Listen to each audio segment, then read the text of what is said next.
बिस्मिल्लाहिर्रहमानिर्रहीम, अस्सलाम वालेकुम। आप देख रहे हैं मेरा YouTube channel top grain market. मैं आपका अपना सफदर अब्बास। क्या हाल है? खैर खैरियत है? उम्मीद करता हूँ आप सब खैरियत से होंगे। अल्लाह पाक के फजल करम से खैरियत से हूँ।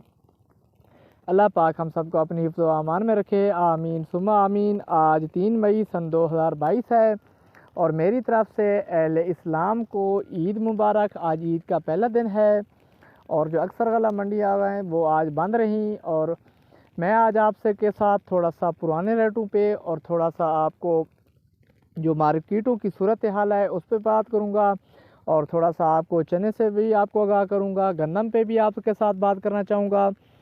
तो पहले तो ये बात थी कि 1-2 दिन से मेरी वीडियो नहीं आई, मैं थोड़ा मसरूफ़ था क्योंकि गन्नम का अभी सीज़न है और अब तो सीज़न तकरीबन ख़त्म होने को करीब ही है। तकरीबन 60-70% जो गंदम है वो आ चुकी है मार्केटों में।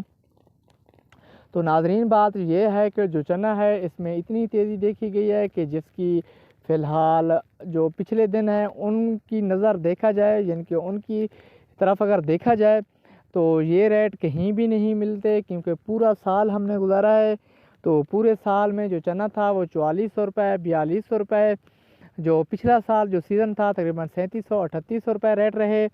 तो इस साल अचानक जो चना है वो तकरीबन 5000 को टच कर रहा है। तो ये सोचने वाली बात बिल्कुल ज़रूर है क्योंकि चना 5000 रुपये पूरा साल नहीं बना। जब चने की नई फसल आ चुकी है, जब नया चना आ चुका है, तो फिर इसमें 5000 की जान क्यों पड़ चुकी है।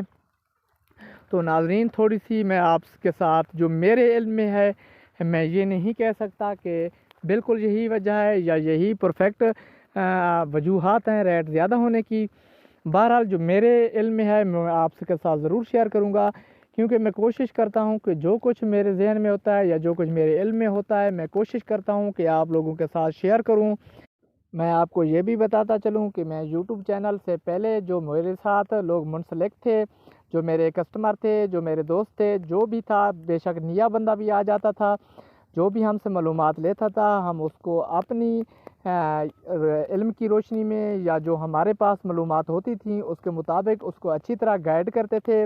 हमने कभी ये नहीं सोचा, अब भी कोई भी हमारा रब्ता करता है या कोई भी नया बंदा भी बेशक हमसे पूछता है तो हम उसको वही मशवरा देते हैं जो अपने लिए रखते हैं। तो हमारे नबी पाक सल्लल्लाहु अलैहि वसल्लम का इरशाद भी यही है कि लोगों के साथ भला करो। तो जो यहाँ पे मेरे यूट्यूब चैनल पे मेरे सब्सक्राइबर हैं वो भी हमें बताया करें कि उनको क्या हमारी मालूमात से कोई फ़ायदा हो रहा है या नहीं हो रहा। तो फिर मैंने फ़ैसला किया कि मैं यूट्यूब चैनल बना लूँ या जहाँ पे मुझे तकरीबन 100-150 से लेकर फिर ऐसा भी हो सकता है हज़ारों में लोग देखेंगे और हज़ारों में लोगों का जो है वो फ़ायदा होगा। तो हर किसी का जो इरादा होता है वो इनकम ही होता है। बहरहाल जो मेरा फ़िलहाल इरादा है वो सिर्फ़ आप लोगों के लिए है क्योंकि आपको अच्छी और बेहतरीन मालूमात फ़राहम करना है। तो ये आप पे डिपेंड करता है कि आप हमारी हौसला अफ़ज़ाई किस तरह करते हैं। तो आपके बैड कमेंट भी आते हैं, वो भी मेरे सार आँखों पे, मैं किसी का बिल्कुल दिल पे किसी का कमेंट भी नहीं लेता। तो जो मेरे सब्सक्राइबर हैं वो मुझे ज़रूर बताया करें कि अगर किसी का फ़ायदा हो रहा है तो वो हमें बताएं। उनके कमेंट से हमें यही होता है कि हमारे जो है हौसला अफ़ज़ाई हो जाती है और दिल जोई हो जाती है। तो बात कर रहे थे चने के ऊपर। जो चना है ये तेज़ क्यों हुआ है? तो जो हमारी रोशनी है उसमें यही देखा जा रहा है कि चने ने पूरा साल में कभी इतनी तेज़ी नहीं दिखाई। तो इन दिनों में चना क्यों तेज़ हो चुका है? तो सबसे पहली जो मेन वजह है सब जानते हैं वो है रमज़ानुल मुबारक। क्योंकि रमज़ानुल मुबारक में चना का जो बेसन है पकोड़े में ज़्यादा इस्तेमाल होने वाला आइटम है ये, तो इसलिए चने में बहुत तेज़ी देखी गई। तो ऊपर से शार्टेज बन गई थी, फिर मुल्क की सतह पे फिर ऑस्ट्रेलिया से मंगवाना पड़ गया था और फिर जब पाकिस्तान की अपनी नई फसल मिल गई तो वो भी उसी तेज़ी में तेज़ ही रही।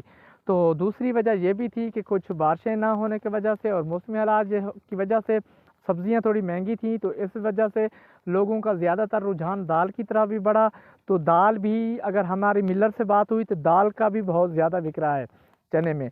तो इन दो वजूहात की बिना पर जो है चना चल रहा है। बहरहाल अभी जो रमज़ान मुबारक ख़त्म होगा तो उम्मीद इसी तरह की जा रही है कि जो चना है इसमें जो रेट हैं वो तकरीबन जल्द ही कम हो सकते हैं।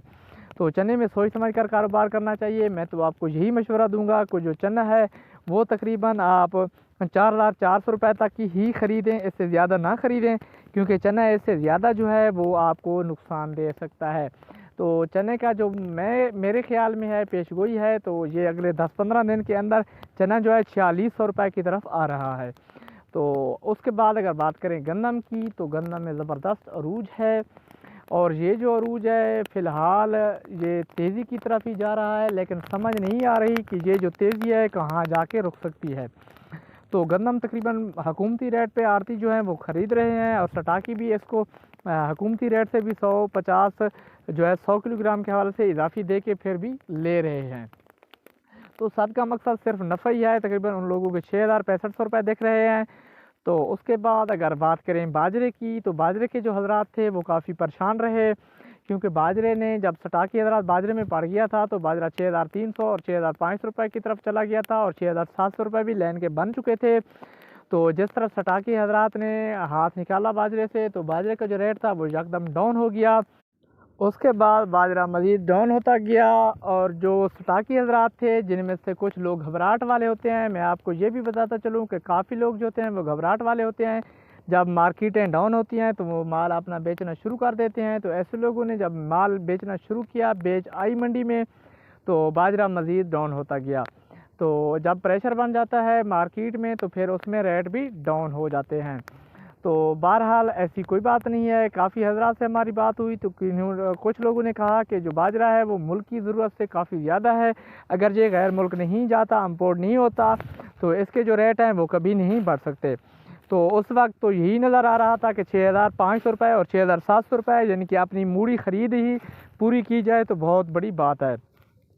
बहरहाल अल्लाह के करम से, शुक्र से फिर इसमें तेज़ी आ चुकी है, और जो कराची है वो बहरहाल चल रहा है। तो उम्मीद इसी तरह की जा रही है कि जो बाजरा है वो फिर 7,000 रुपये के तक जा सकता है। फ़िलहाल आप 6,500 रुपये से 7,000 रुपये, ज़्यादा से ज़्यादा रेट जो है वो 7,000 रुपये ही समझें। तो उसके बाद अगर बात करें चीनी की, तो चीनी के जो रेट हैं वो फ़िलहाल डाउन हो चुके हैं, और चीनी जो है वो बिल्कुल ही मंदे का शिकार है। तो उम्मीद इसी तरह की जा रही थी कि चीनी जो है वो मज़ीद डाउन हो जाएगी, और हुकूमत ने जो 70 रुपये का ऐलान किया था यूटिलिटी स्टोर का, तो वो बहुत ही कामयाब ऐलान हुआ, यूटिलिटी स्टोर पे हुआ। तो जब चीनी पे वो जो ऐलान था वो बहुत ही बुरा साबित हुआ, तो चीनी डाउन हो गई। तो दूसरी तरफ अगर हुकूमत में नज़र झांकी जाए तो जहांगीर तरीन साहब जो हैं वो हुकूमत में शामिल हो चुके हैं। तो आप चीनी को आप तेज़ ही समझें, क्योंकि जहांगीर तरीन साहब का और हमजा साहब का ये जो लोग हैं इनकी अपनी शुगर मिलें हैं। तो जो भी ऐसे बंदे होते हैं वो सबसे पहले अपना फ़ायदा करते हैं, उसके बाद दूसरों का फ़ायदा सोचते हैं। तो बहरहाल आप परेशान होने की कोई बात नहीं है। ये जो चीनी के रेट हैं ये ख़रीदने वाले रेट हैं, क्योंकि जब महंगाई का तकाज़ा किया जाए अगर, तो जो महंगाई है उस लिहाज से आज भी मैंने एक और रिपोर्ट पढ़ रहा था, तो उसमें ये लिखा हुआ आ रहा था अगर आज भी चीनी गैर मुल्क से मंगवाई जाती है तो चीनी 10,700 से लेकर 800 रुपये तक हमें पोर्ट पे पड़ती है, यानी कि कराची पे पड़ती है। उसके बाद आगे के किराए जो है वो अलग है। तो हमारी चीनी जो है वो तकरीबन 7,800 और 7,700 रुपये पे है। तो ऐसे रेट में ख़रीदनी चाहिए। बहरहाल फ़िलहाल जो है मैं आपको ये बताता चलूँ कि चीनी में बहुत बड़ा मंदा है। तो उसके बाद अगर बात करें राया किनोला और सरसों की, तो राया किनोला और सरसों में फ़िलहाल तेज़ी है। ये जो तेज़ी है मुझे तो एक आर्जी तेज़ी लगती है। उसकी वजह ये है पाम ऑयल और घी ऑयल जो है उनकी शार्टेज बनी हुई है, तो उस हवाले से ये जो तेज़ी है ये फ़िलहाल उनकी वजह से है। तो जैसे ही इंडोनेशिया और इनके मामलात हल हो जाते हैं तो जो पाम ऑयल है उसके अगर फिर से जो तरसील शुरू हो जाती है। बहरहाल ये एक और शोबे की बात है, मैं आपसे इसकी बहस में नहीं पढ़ना चाहता। तो जो राया किनोला सरसों है इसकी वापसी भी मुमकिन है। बहरहाल फ़िलहाल तकरीबन इसमें 1 महीना तक या 15 दिन तक तेज़ी ही तेज़ी है, तेलधार जितनी फसलें हैं। तो ये थी आज की रिपोर्ट। अगर आपको हमारी वीडियो अच्छी लगती है तो सब्सक्राइब करना मत भूलें। मिलते हैं नई वीडियो के साथ, तब तक रखिए अपना और अपनों का बहुत बहुत ख्याल। दुआओं में ज़रूर याद रखा करें। खुदा हाफिज़।